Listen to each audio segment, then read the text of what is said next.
Boa noite, estamos começando mais uma live do GDG Feira de Santana. Dessa vez com um assunto diferente, né? Não tem tanto a ver com tecnologia, mas é um assunto que as pessoas sempre me questionam, como é que eu faço meus investimentos, como é que eu aprendi essas coisas. E aí eu tive essa ideia de fazer essa apresentação, né? Os investimentos para noobs. Eu já vou adiantando aqui que não é tão complicado como as pessoas dizem, né? Não precisa ser rico, milionário para fazer investimentos.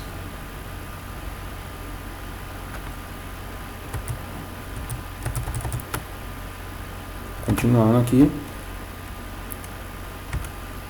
Então, como você sabe se é um noob financeiro?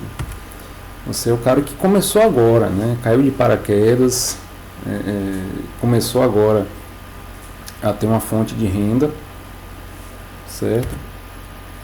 Você está aí no seu primeiro estágio, primeira iniciação científica, primeiro emprego, o primeiro freelance e por aí vai, né? As pessoas que estão começando agora. E aí abriu sua conta universitária em algum banco grande, Banco do Brasil, Bradesco, etc. E não sabe nada mais de investimento além da poupança. É o único investimento que você ouviu falar na sua vida é a poupança.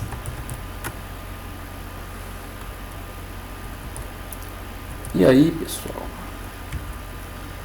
se você olha essa sopa de letrinhas todas e não sabe o que é isso aí, também é um sinal de que você é um noob, de que você não sabe bem o que são as opções que o mercado financeiro oferece.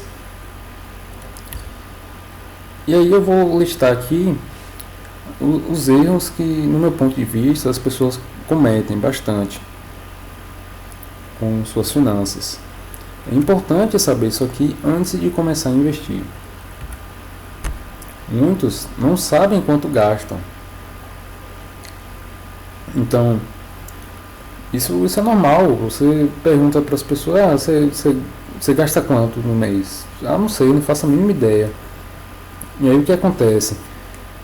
Falta salário para muito mês, porque a pessoa ou gasta tudo, ou gasta mais do que ganha. E para monitorar isso, é bom o uso de planilhas. Você pode usar uma planilha no Google Drive, que eu recomendo, ou então aplicativos específicos para fazer esse monitoramento. E aí, se você está nessa vida, né, de gastar mais do que ganha, é sinal de que você está num estilo de vida incompatível. E aí, fazendo uma propaganda de um produto feirense, né, esse aplicativo, o Otto. E aí, Otto paga nós. Valeu? E aí eu deixo aqui essa reflexão do filme Clube da Luta, né, que acontece muito isso. Compramos coisas, não precisamos, com o dinheiro que não temos, para impressionar pessoas de que não gostamos. Então, eu deixo essa dica, né, para vocês. Outro problema é não saber o quanto ganha. As pessoas não têm essa noção também. Principalmente quem é autônomo, freelancer, quem é empreendedor, geralmente não tem uma renda fixada. Geralmente, os assalariados, você olha o contra-cheque, você sabe quanto ganha, e por aí vai. Outro problema é não saber quanto tem, porque as pessoas deixam dinheiro perdido pela casa, tanto o dinheiro em espécie quanto objetos, porque às vezes compra-se itens supérfluos, compra um vestido que só usou uma vez na vida, por causa das meninas. Por causa dos rapazes, né, você compra um jogo para Xbox ou para PlayStation, o que seja, um jogo físico, e aí você jogou, terminou ali, pronto, fica ali no cantinho tomando poeira. A mesma coisa, livros, dentre outros. E o que as pessoas também não sabem, muitas vezes, é quanto tem de saldo de FGTS e outros abonos, abono salarial, PIS/PASEP, essas coisas. Então, às vezes, tem dinheiro lá para você disponível na Caixa Econômica e você não sabe quanto é e quando teria acesso a esse dinheiro.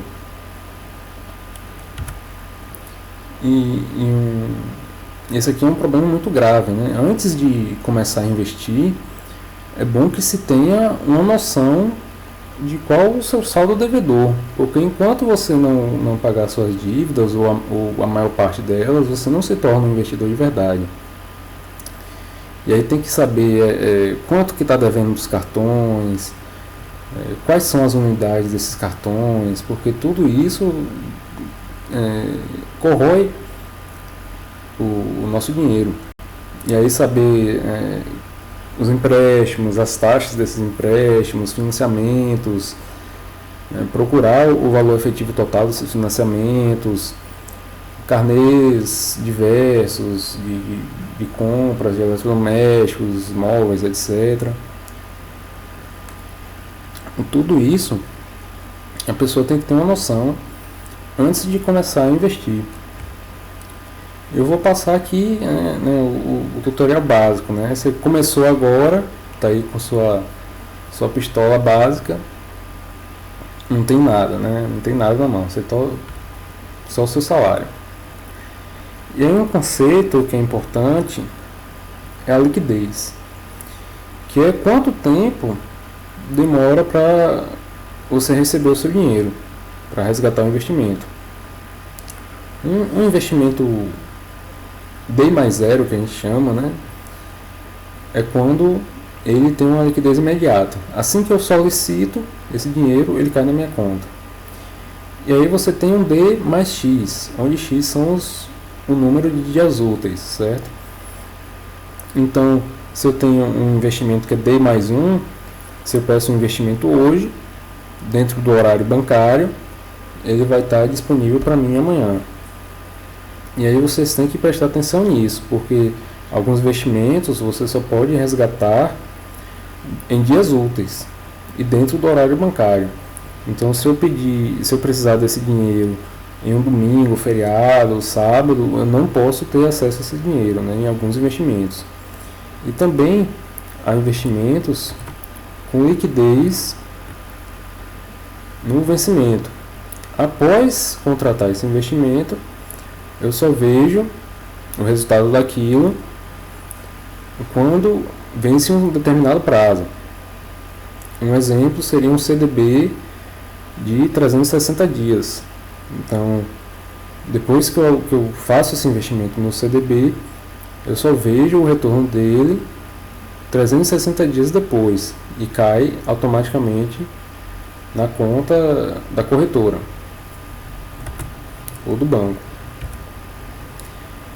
E aqui é importante falar também do risco, né, que é a chance de dar merda, né, a chance de perder o dinheiro. E eu digo para vocês que o menor risco que existe hoje é o chamado risco soberano, que é um risco do país quebrar, basicamente. E aí também tem outra questão, né, que quanto maior o risco, maiores os ganhos, sendo que tudo deu certo, deu como esperado. Então, lógico que fazer um investimento, né, um CDB em um banco grande, paga menos do que fazer um CDB em um banco pequeno.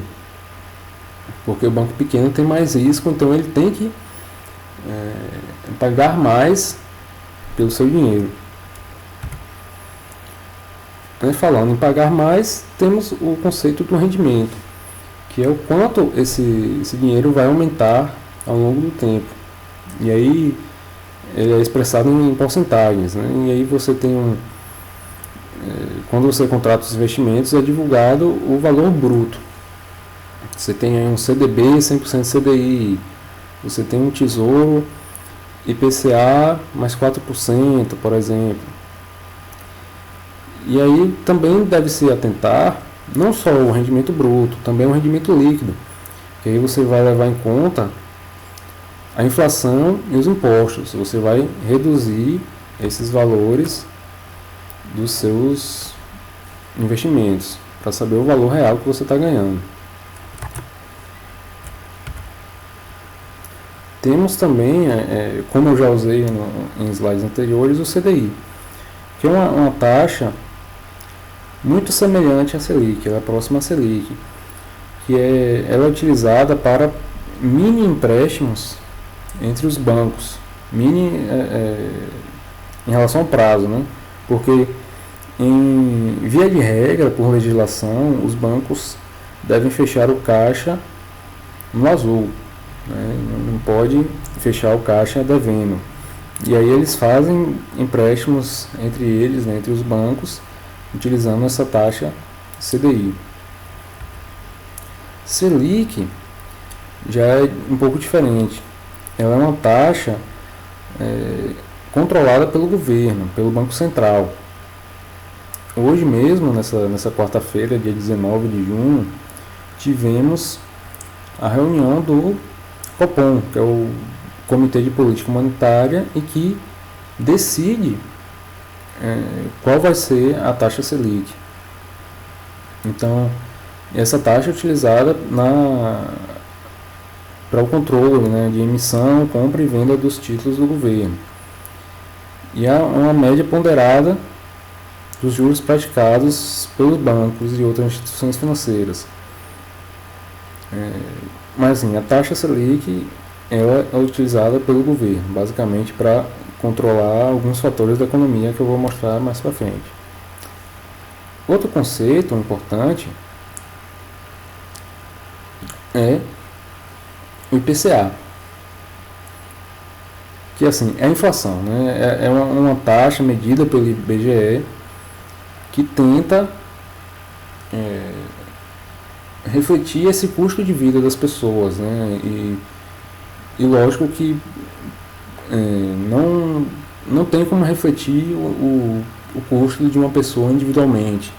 Isso aqui você faz um cálculo, né, baseado em vários fatores: preço do combustível, preço dos alimentos, planos de saúde, etc. Então tudo isso é levado em conta, medicamentos e vários outros aspectos dos produtos, né, que os cidadãos brasileiros consomem.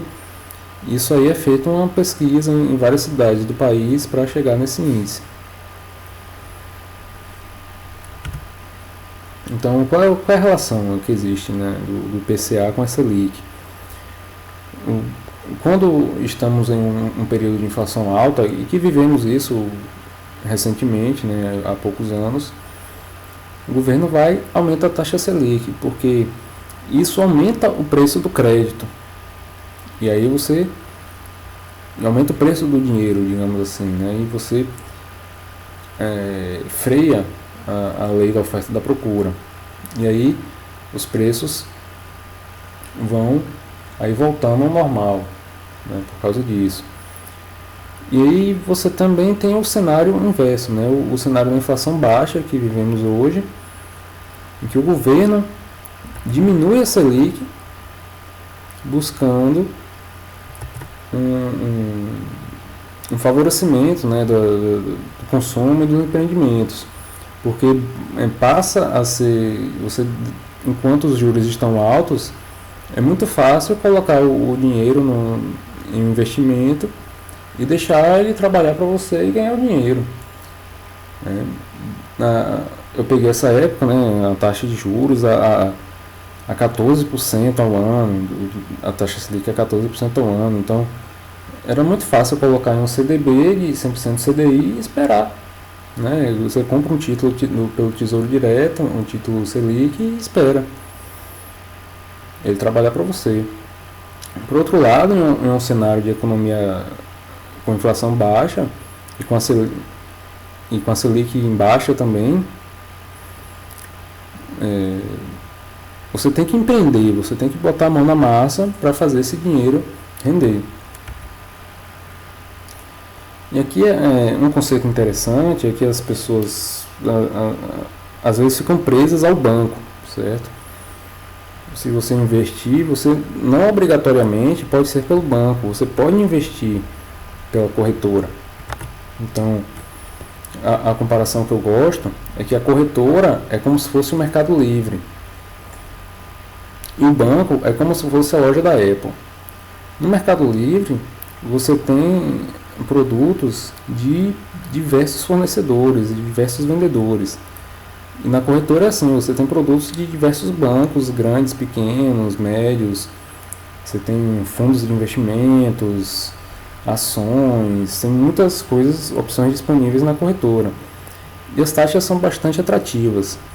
Para quem é iniciante, para quem está começando, é interessante pagar poucas taxas, ou o mínimo possível, ou zero de taxas, porque as taxas comem o seu rendimento. E o que acontece com os bancos, principalmente os grandes bancos, é que eles parecem com a loja da Apple, porque eles cobram caro pelos seus produtos, as taxas de administração, taxa de manutenção de conta, taxa de corretagem, várias taxas, e eles oferecem produtos exclusivos. Então, no Banco do Brasil, eu só vou encontrar CDB do Banco do Brasil. No Bradesco, eu só vou encontrar CDB do Bradesco, e esses CDBs rendem muito pouco, né? A última vez que eu olhei o CDB do Banco do Brasil, estava 85% do CDI, enquanto um CDB de um banco pequeno passa facilmente de 100% do CDI.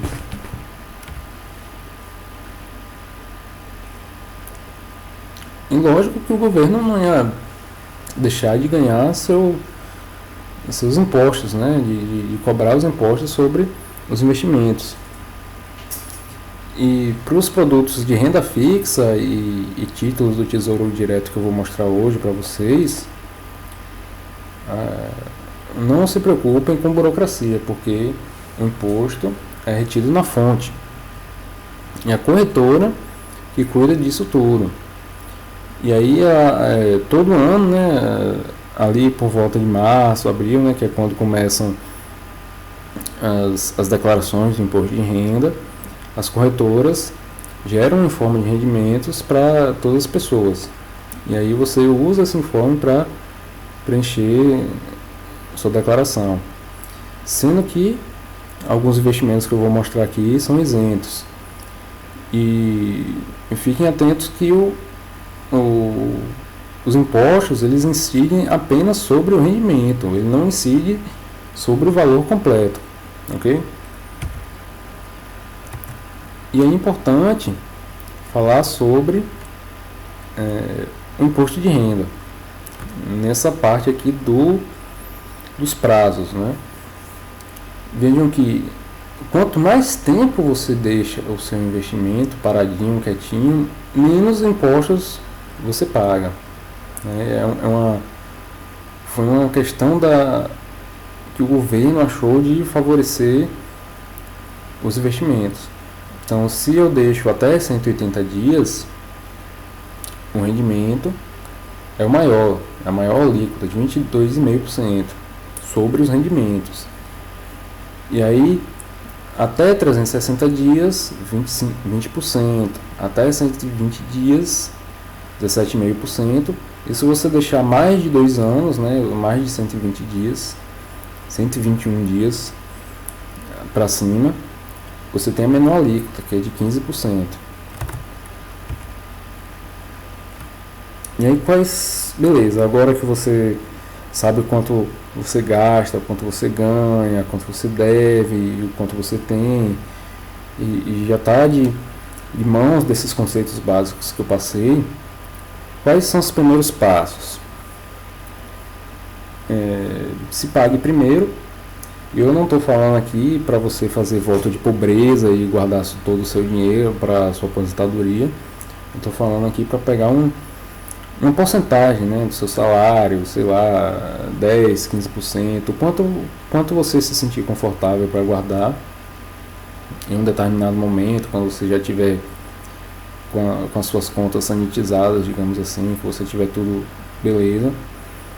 Então você vai guardar uma porcentagem do seu salário, ou dos seus ganhos, né, caso seja um autônomo, para o seu eu do futuro, certo? Então não é que você nunca vai gastar esse dinheiro e vai levar para a cova. Você vai guardar um pouquinho para o seu eu do futuro gastar mais na frente.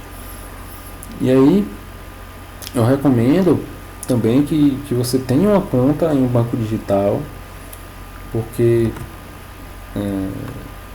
as tarifas, as taxas dos bancos corroem o rendimento em relação a valores pequenos.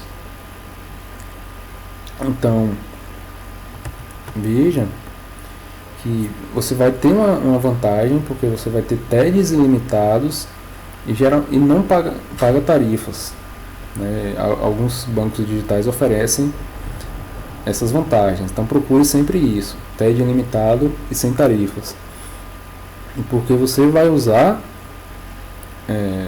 esses TEDs ilimitados para transferir dinheiro para a corretora, beleza?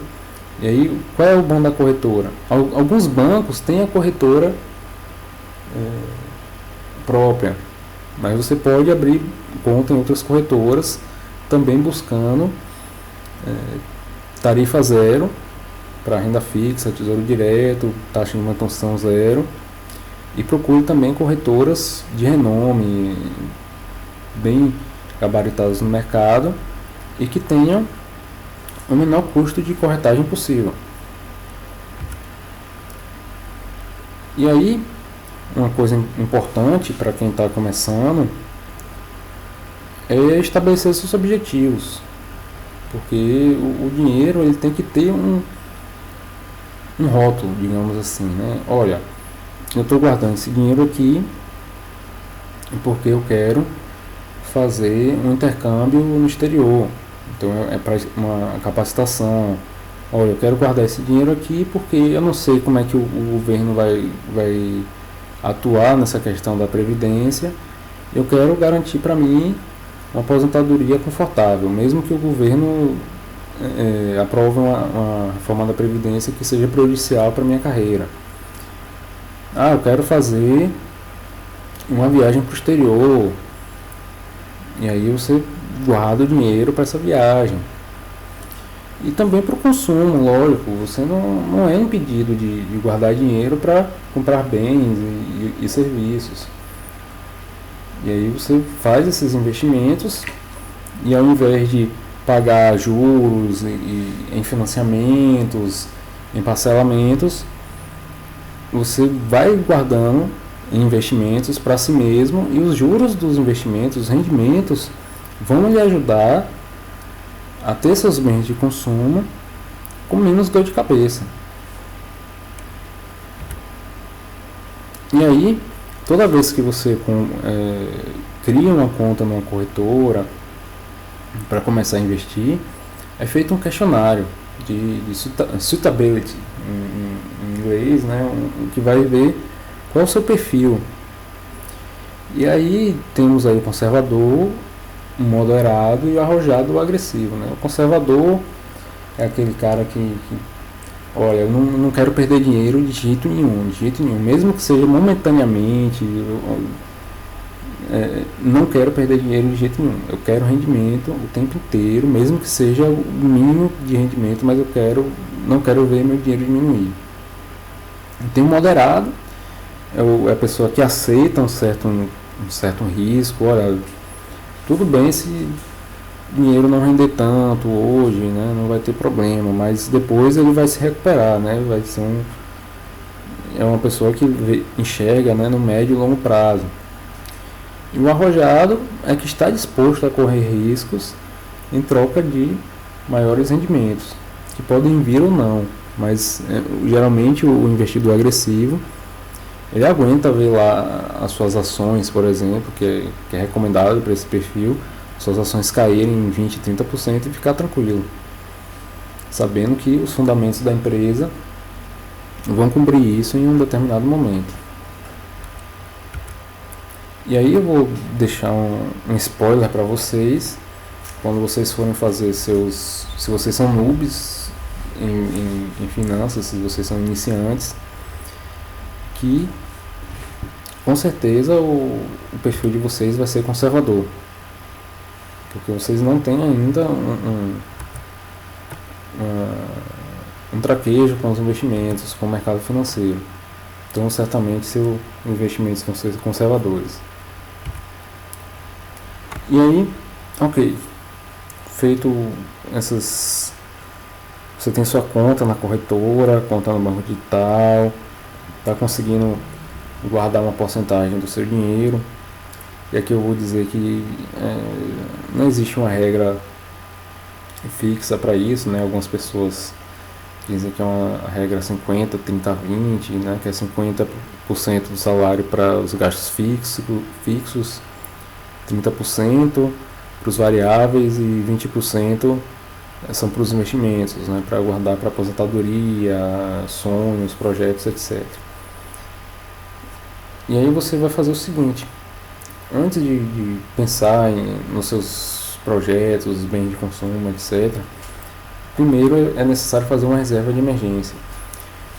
Como a gente da área de tecnologia tem uma certa facilidade de conseguir trabalho, eu recomendo aí de 3 a 6 meses do custo mensal. Se você é um trabalhador autônomo e que é muito incerto quanto você vai ganhar, então você pode tentar aí guardar até 12 meses de seu custo mensal, que foi calculado em alguma planilha, em algum aplicativo lá no início. E aí, se a pessoa perde o emprego, aí você vai lá e usa a reserva de emergência enquanto você não consegue um novo trabalho, ou então você usa essa reserva enquanto faz uma nova capacitação para tentar mudar de área. Principalmente quem é autônomo, né? Se ficar doente, não pode trabalhar, né? Então é para esses momentos que serve essa reserva de emergência. Dentre outras coisas, né? Roubaram seu celular ali perto da estação de transbordo, e dentre outras coisas você vai e usa sua reserva de emergência, porque aquilo não estava realmente planejado, aquilo é uma emergência.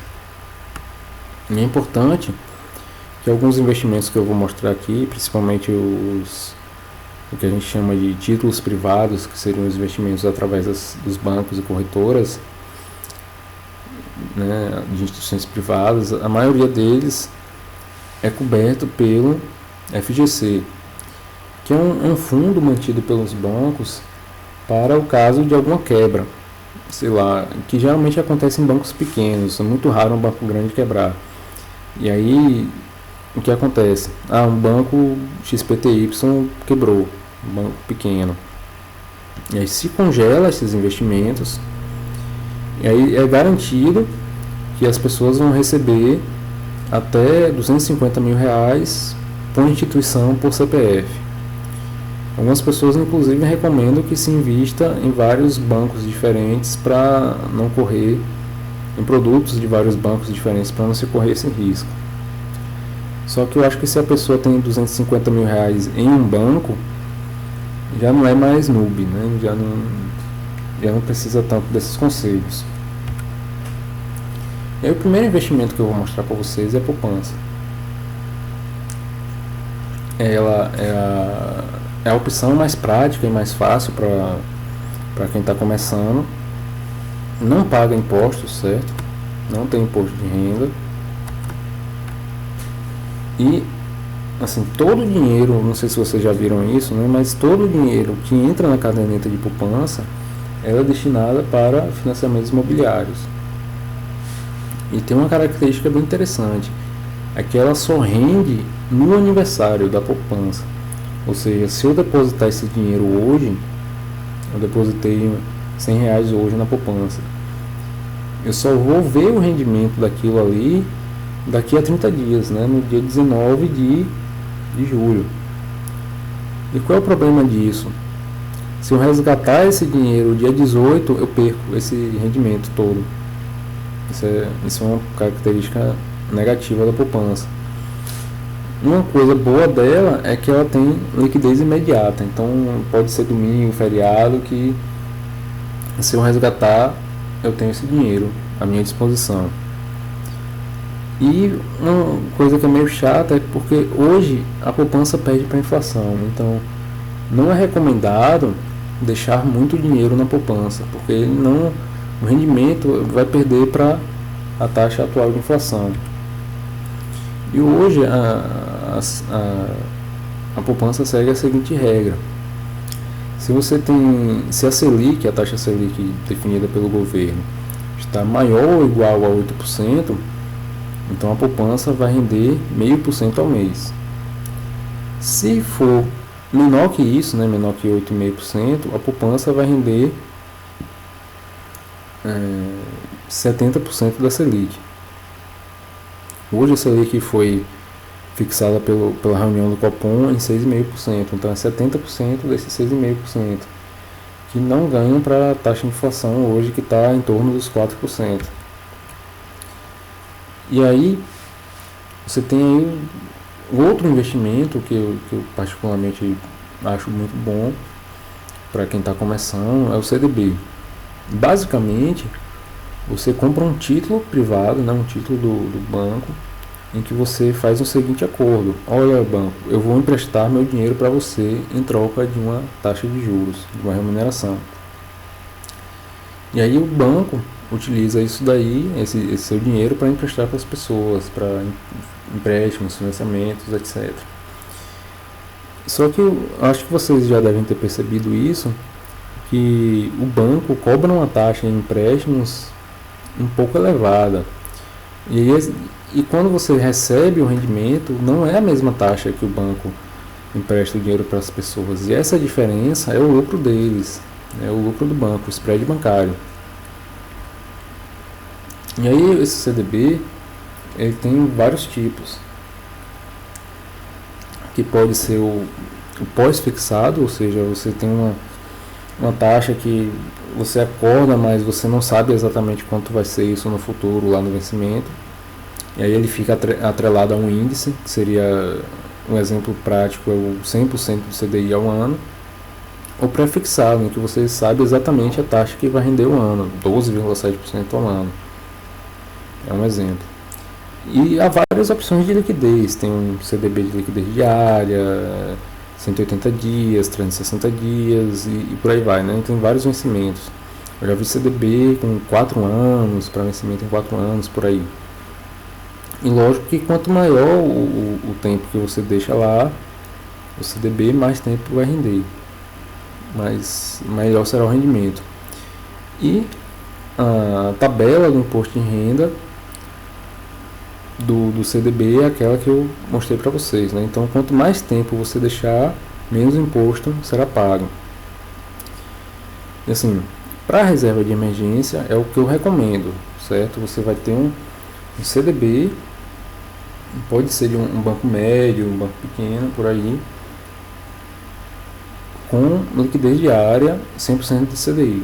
É o que eu recomendo para vocês, né? E aí, se não conseguir 100% de CDI, tudo bem, né? Mas porque é reserva de emergência, você não está na reserva de emergência, você não busca o maior rendimento, você busca sempre a maior liquidez possível. E aí você balanceia, olha, eu consegui aqui um CDB de até 98% de CDI, tá legal? Tá legal. Então você tenta chegar ao máximo possível 100% de CDI e liquidez diária para reserva de emergência. E também há opções de CDB com liquidez no vencimento. LCI e LCA são um pouco parecidos com o CDB. A diferença é que o dinheiro ele é voltado para setores específicos, que é o setor imobiliário e o setor do agronegócio, por isso que é o I e o A. E a liquidez deles, a maioria, né, dos que eu tenho visto no mercado, é que é uma liquidez no vencimento.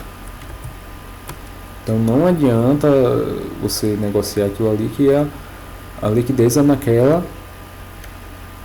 data. Eu comprei aqui um LCI, 95% do CDI, 180 dias. Eu só vou receber aquele dinheiro automaticamente na conta da corretora daqui a 180 dias. E assim, há várias opções. Você pode começar desse investimento, pode ser com R$100, R$1.000, R$10.000, tem para todos os bolsos, lógico, né? Esses investimentos que eu vou mostrar aqui. E aí, também da mesma forma que o CDB, ele é geralmente atrelado ao CDI ou até atrelado ao IPCA, então você tem pré-fixado, pós-fixado, e o governo enxerga que esse tipo de investimento ele favorece o desenvolvimento do país e por isso ele é isento de imposto de renda.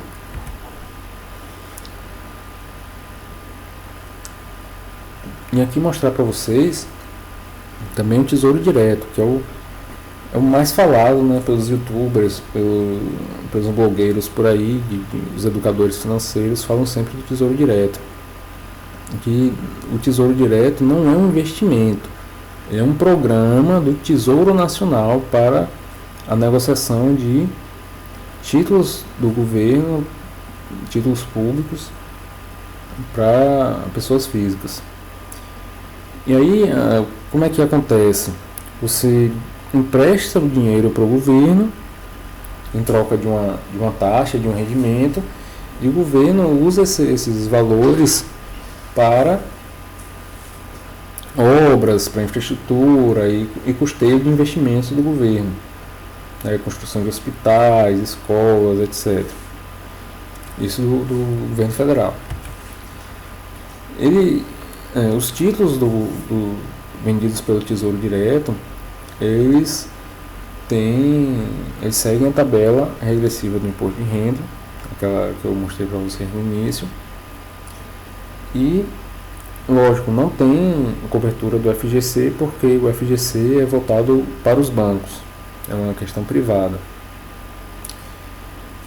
Mas os títulos seguem o risco soberano, ou seja, você só vai levar calote dos seus títulos comprados pelo Tesouro Direto se o país quebrar. É muito raro que isso aconteça. E aí, quais as taxas, né? Geralmente, a maioria das corretoras não cobra taxa de administração dos títulos do Tesouro, mas a B3 cobra uma taxa de custódia de 0,25% do total que você tem investido e é parcelado em 2 vezes. Então ele cobra uma vez no primeiro semestre e outra vez no segundo semestre. Beleza? Mas o que eu tenho visto é que a maioria dos títulos rende muito mais do que esse 0,25%. E aí a liquidez é diária. Se eu pedir para resgatar um título do Tesouro hoje, aí o Tesouro Nacional me paga esse dinheiro no dia seguinte, lá na conta da corretora. E aí tem vários tipos de títulos disponíveis, né? São 3 principalmente, que é o Tesouro Selic, como o próprio nome diz, é um título que segue a taxa Selic e ele rende todo dia útil, diferente da poupança que só rende uma vez no mês. Ele é ótimo para reserva de emergência, porque ele é muito seguro, certo? E também é bom para objetivos de curto prazo, porque ele vai render a taxa Selic ali, ó, bonitinha. Todo dia útil ele está rendendo. O tesouro, e não corre risco, né? O Tesouro Selic não corre risco de você perder dinheiro, nunca você perde dinheiro. Já o Tesouro IPCA, ele é para objetivos de médio, longo prazo, sei lá, uma troca de carro, uma viagem para o exterior, etc. E aí,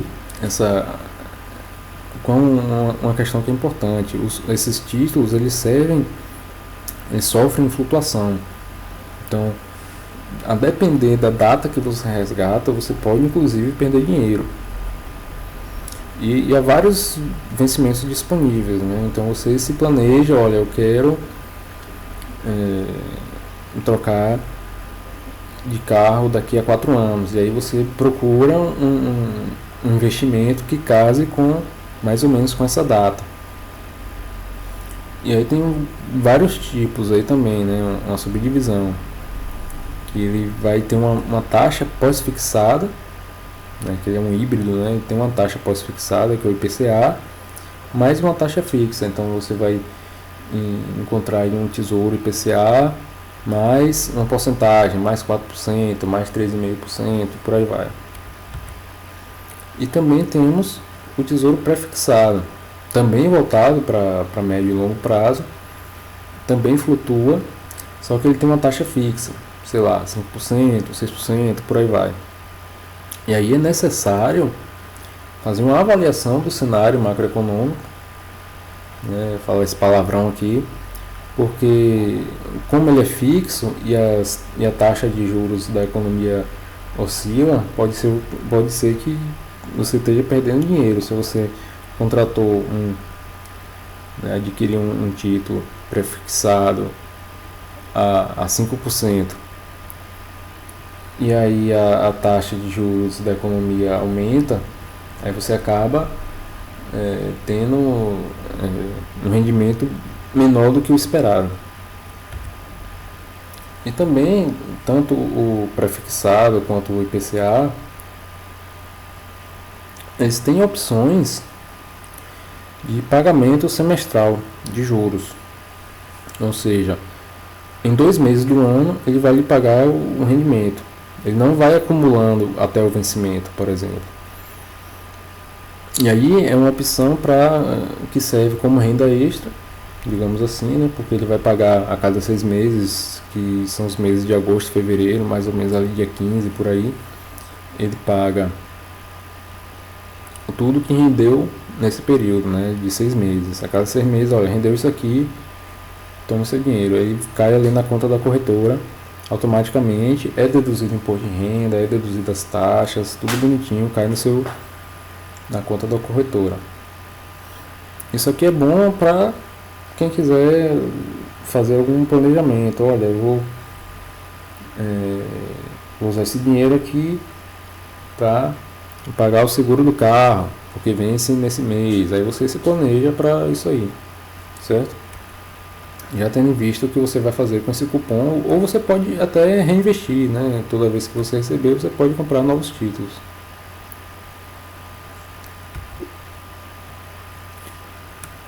Né?